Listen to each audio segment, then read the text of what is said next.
नमस्कार मैत्रिणींनो, आज आपण पाहणार आहोत 40 साईज कटोरी ब्लाऊजचं पेपर कटिंग कसं करायचं ते।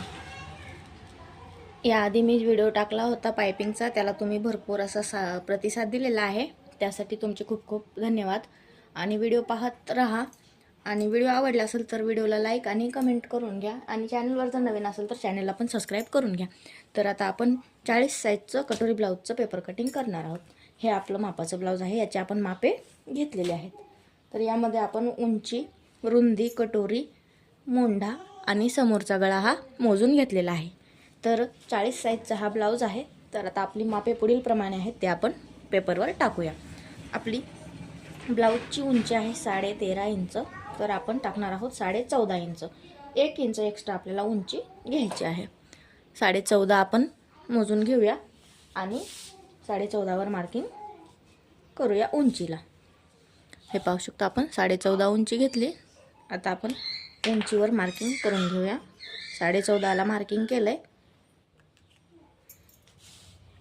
आता आपल्याला गळा टाकायचा आहे। 40 चा ब्लाऊज आहे, तर आपल्याला 2.5 इंचाचा गळा या ठिकाणी लागतो।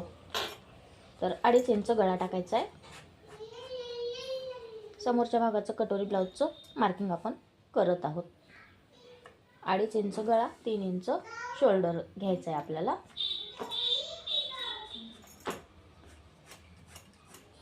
तीन इंच शोल्डरला मार्किंग केलंय। आता आपण टाकूया मोंढा। मोंढा आहे 5.5 इंच।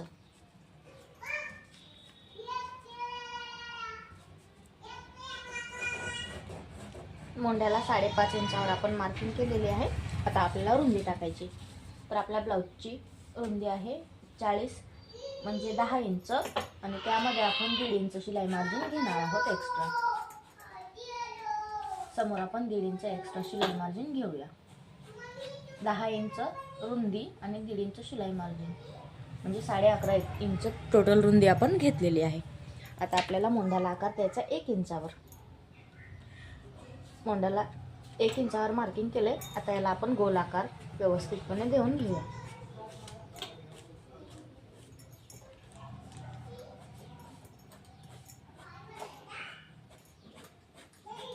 एक इंचावर मोंढ्याला आकार दिला। आता आपण टाकूया समोरचा गळा। समोरचा गळा आहे तयार 6 इंचाचा, तर आपल्याला 6.5 इंच घ्यायचा आहे। अर्धा इंच एक्स्ट्रा घ्यायचा आहे समोरच्या गळ्यामध्ये। 2.5 इंच गळा रुंदी,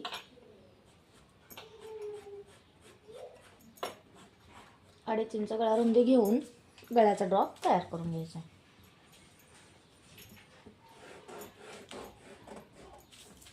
त्या गळ्याला आपण आकार देऊन घेऊया गोल आकार।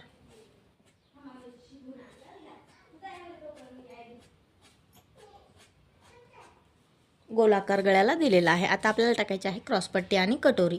त्यासाठी सर्वप्रथम आपण खालच्या साईडने रुंदी टाकूया 11.5 इंच आणि हे जोडून घेऊया।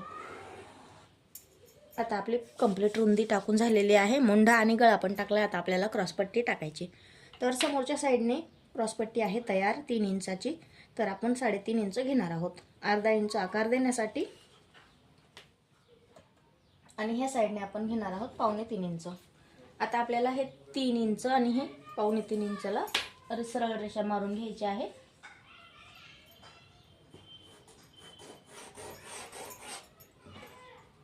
आणि ज्या ठिकाणी आपण अर्धा इंच एक्स्ट्रा घेतले त्या ठिकाणी आकार देणार आहोत आपण क्रॉसपट्टीला।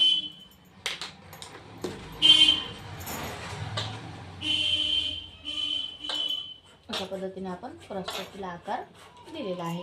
आता आपल्याला कटोरी टाकायची आहे। आपली कटोरी आहे तयार 5.5 इंचाची, तर आपण पेपरवर पण 5.5 इंचच घेऊया। 5.5 इंच रुंदी कटोरीची। मोंढ्याच्या साईडने 2.5 इंच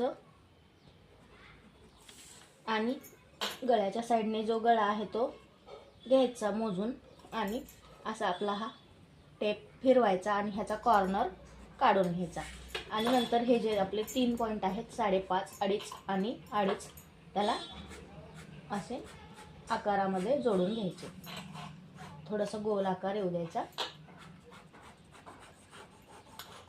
अशा प्रकारे 40 साईज कटोरी ब्लाऊजचं पूर्ण मार्किंग आपलं हे झालेलं आहे. आता आपल्याला ह्याचं कटिंग करून घ्यायचं आहे. सर्वप्रथम क्रॉसपट्टी कटिंग करून घेऊ आपण.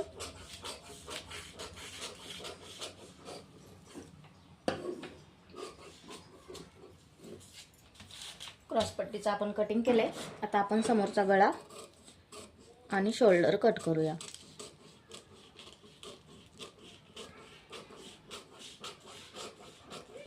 समोरचा गळा कट केलाय.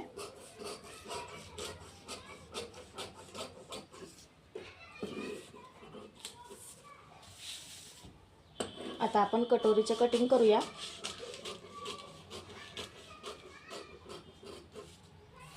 कटोरी पण कट झाले. आता हा जो साईडचा पार्ट आहे आपला मोंड्याच्या साईडने त्याला आपण कट करून घेऊ.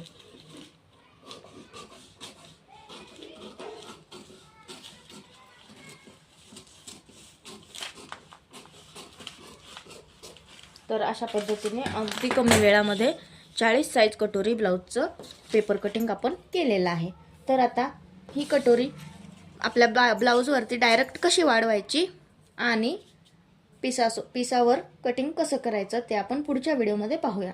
तोपर्यंत हा व्हिडिओ तुम्हाला कसा वाटला ते मला कमेंट करून सांगा. आणि अश्विनी फॅशन या यूट्यूब चॅनलवर नवीन असाल तर चॅनलला सबस्क्राईब करून घ्या. आणि असेच नवनवीन व्हिडिओ पाहायचे असेल तर मला कमेंट करून सांगा. मी तर त्या पद्धतीने व्हिडिओ बनवण्याचा प्रयत्न करेल. तर मग व्हिडिओला लाईक आणि कमेंट नक्की करा. भेटू पुन्हा अशाच नवीन व्हिडिओमध्ये. तोपर्यंत धन्यवाद.